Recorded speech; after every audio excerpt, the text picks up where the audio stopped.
Agora vamos falar do uso da aleatoriedade.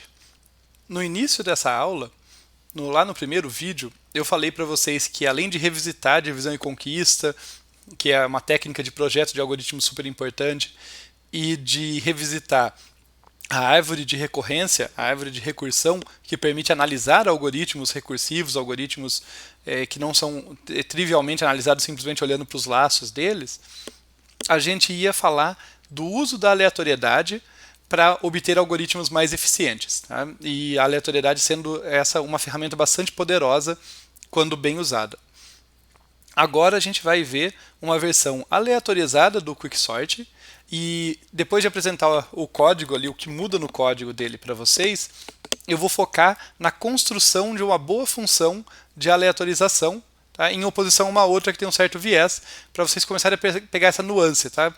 Números aleatórios, a gente tem que ser bem cuidadoso quando trabalha com eles, porque é muito fácil introduzir viés, e em geral a gente não quer viés quando a gente faz escolhas aleatórias. A força dessa escolha vem em geral, tá? Tem exceções, mas em geral vem do fato de que ela se esquiva dos casos ruins por não tentar mirar nem nos bons nem nos ruins, né? Fazer uma escolha o mais ingênua ali possível.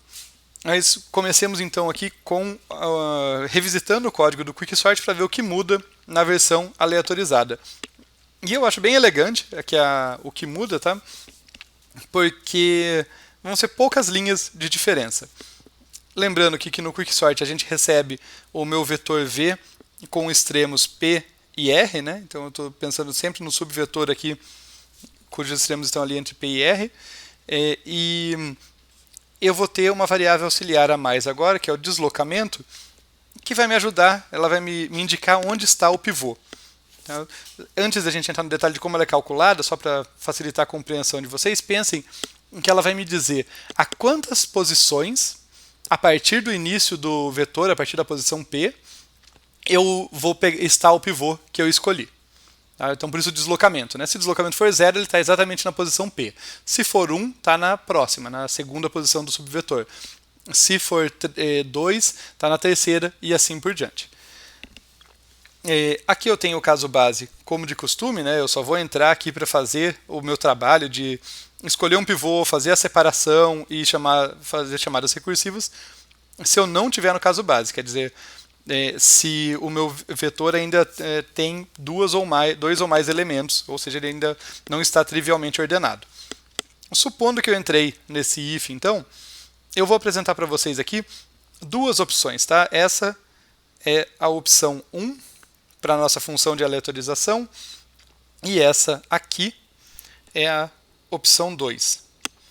A opção 1 é, apesar de mais simples ali, eu vou mostrar para vocês que ela tem um certo viés e mostrar como que funciona a opção 2.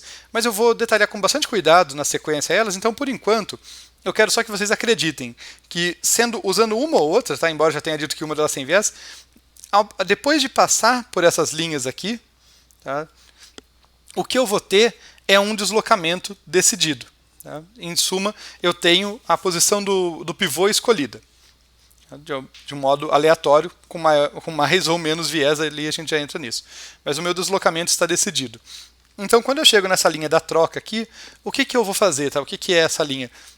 Essa linha vai colocar na última posição o pivô escolhido. Note que se o deslocamento está decidido, e o deslocamento, como eu falei, é a distância da posição inicial, tá? Ele vai corresponder a uma certa distância, o número de posições a partir da posição P, então o pivô estará na posição V de P mais 10, mais desloque. Aqui, P mais 10, Tesla. E o que eu vou fazer é que eu vou trocar esse cara que eu escolhi com o último elemento. Por quê? Por que eu estou fazendo essa troca aqui? Né? Para aproveitar o que a gente já tinha. Né? A gente já não tinha um algoritmo de separação que usava o último elemento do vetor como o pivô. Então a gente vai continuar usando isso. Tá? Eu só escolhi quem era o pivô de modo aleatório através do sorteio da minha variável desloque, aqui, Desli, e daí eu troquei eles de posição. Então, depois dessa troca, o pivô está na última posição e tudo ocorre como de costume. Eu faço a separação, tá, que vai considerar o pivô como sendo o elemento da última posição. eu separo, devolvo a posição em que o pivô ocupa agora, né, sendo que todo mundo menor ou igual que ele vai estar à esquerda da iésima posição, e todo mundo maior do que ele vai estar à direita disso, e daí eu faço as chamadas recursivas para o primeiro e para o segundo subvetor, respectivamente. Nenhuma novidade aí, o foco é mesmo em como escolher o pivô. Uma vez que eu escolhi, uma simples troca e tudo funciona como de costume. Então vamos falar aqui das funções de aleatorização. Primeiro, chamar a atenção para vocês da função mais básica, que é a rand, que está definida na biblioteca stdlib, do C aqui, stdlib.h, mas toda linguagem tem ali uma função que pega um número pseudo-aleatório, tá, fornecido ali pelo sistema. Eu não vou entrar no detalhe técnico do porquê que ele é pseudo-aleatório, basta vocês saberem que é muito difícil gerar números realmente aleatórios, mas para todos os nossos propósitos aqui, esse pseudo-aleatório ele é embaralhado o suficiente para que os vieses sejam, na sua maioria, contornados. Tá? Então, para todos os efeitos, a gente vai considerá-lo um número aleatório que foi escolhido no intervalo fechado, tá? Destacar aqui, ó, intervalo fechado entre 0 e essa constante randmax. Então, ele tem a mesma chance de ser o número 0, número 1, número 2, número 3 e assim por diante, até o número randmax menos 1, número randmax. Ele tem a mesma chance de ser qualquer um desses inteiros. A primeira opção, então, que a gente usou, ela é focada aqui no resto da divisão. Né? Ela é muito simples, muito elegante. Ela simplesmente sorteia esse número rand e daí pede o resto da divisão por r menos p mais 1, sendo que r menos p mais 1, tá, para os íntimos, é o tamanho do meu subvetor. No caso, o tamanho do meu vetor, né, que eu estou separando. É a isso que corresponde o valor dessa expressão aqui. Né? Então, quando eu faço o resto do rand por isso, o que eu tenho certeza, tá, é que o resultado vai estar entre 0 e r menos p. É o que eu estou afirmando aqui. O resultado vai estar no intervalo fechado, ali um número inteiro entre 0 e r menos p. Porque é assim que funciona a operação de resto da divisão inteira. Né? Ele dá sempre um número menor ou igual entre 0 e menor do que o valor pelo qual eu estou dividindo. No caso, estou dividindo por r menos p mais 1, o maior valor que pode dar é r menos p. Tá legal, então eu vou obter um número que tem um componente aleatório, porque eu usei a função rand para sortear ali, e que vai estar entre 0 e r menos p. Por que eu não estou feliz com isso? Por que eu vou propor para vocês uma função um pouco mais sofisticada? Porque fazendo desse jeito aqui, eu vou ter um viés que privilegia números pequenos. Tá? Principalmente quando r menos p mais 1 tem uma magnitude próxima do randmax. Em geral, isso vai ser verdade, tá? Só não vai ter esse viés se um for múltiplo do outro. Tá? Se randmax for múltiplo de r menos p mais 1, mas em geral vai ter esse viés e ele é tanto maior quanto mais próximo às ordens de grandeza desses números. Para deixar isso claro, tá? Porque entender coisas complexas é uma parte do que a gente está aqui para aprender, eu vou fazer uma figurinha para ajudar vocês a enxergarem. Tá? Então vamos supor que eu tenho aqui uma reta real, né, indicando as possibilidades de valores para o randmax. Claro,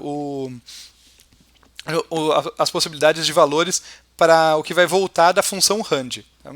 Embora eu tenha dito uma reta real, é claro que ela está discretizada para mim, porque o rand sempre devolve um inteiro. Mas o fato é que ele devolve um inteiro entre 0 e randmax. Correto? Então qualquer um desses números aqui que eu discretizei nessa reta tem a mesma chance de ocorrer, inclusive os extremos, né? Inclusive o 0 e o randmax. Agora vamos supor que o valor r menos p mais 1 tem uma magnitude próxima aqui de randmax, tá? E lembrando então que a operação de resto vai fazer o número cair entre 0, tá? O resultado vai cair entre 0 e r menos p. Esse é o intervalo que a gente vai lidar aqui. Deixa eu colocar assim. Tá? Então, digamos que eu vou colocar só para representar que aqui está o R e aqui está o P. Claro que está deslocado, né, gente?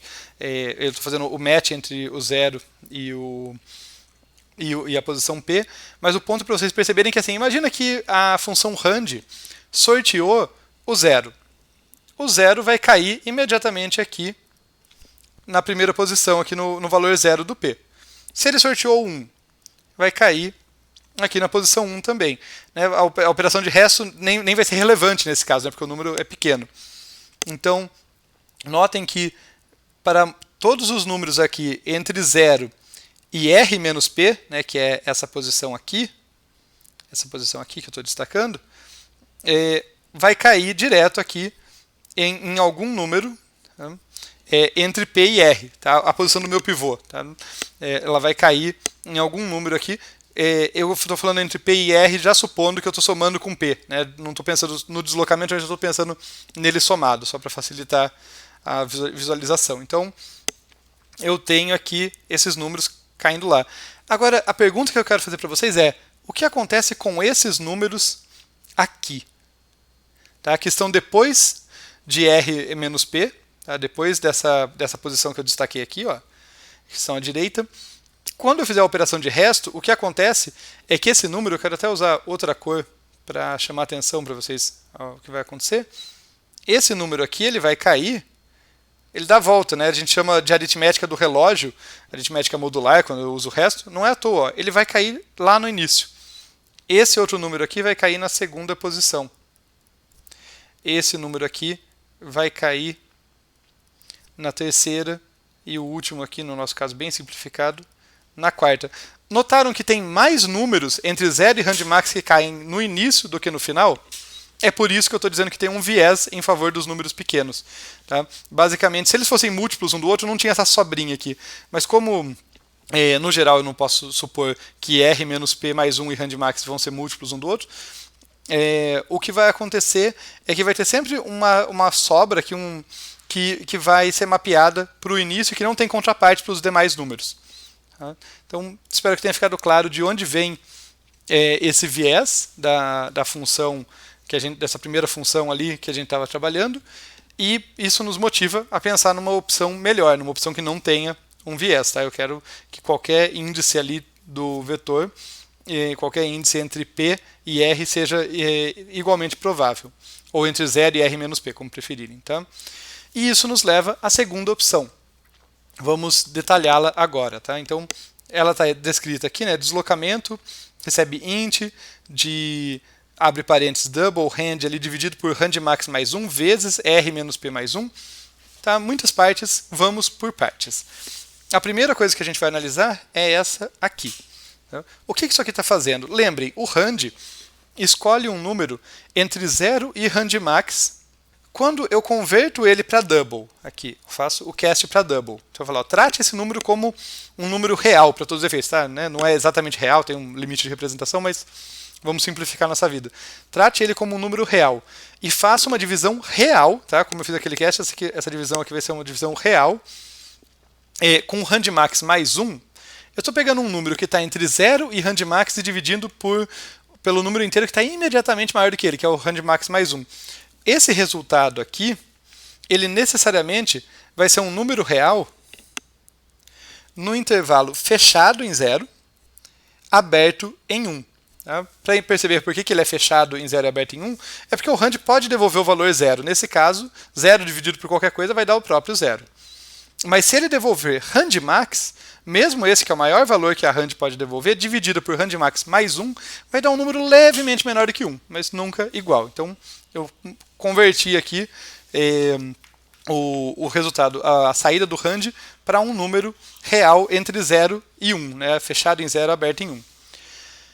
Na sequência, a gente vai transformar esse número real, tá, em um número real no intervalo que nos interessa. Qual é o intervalo que nos interessa? De 0 até R menos P.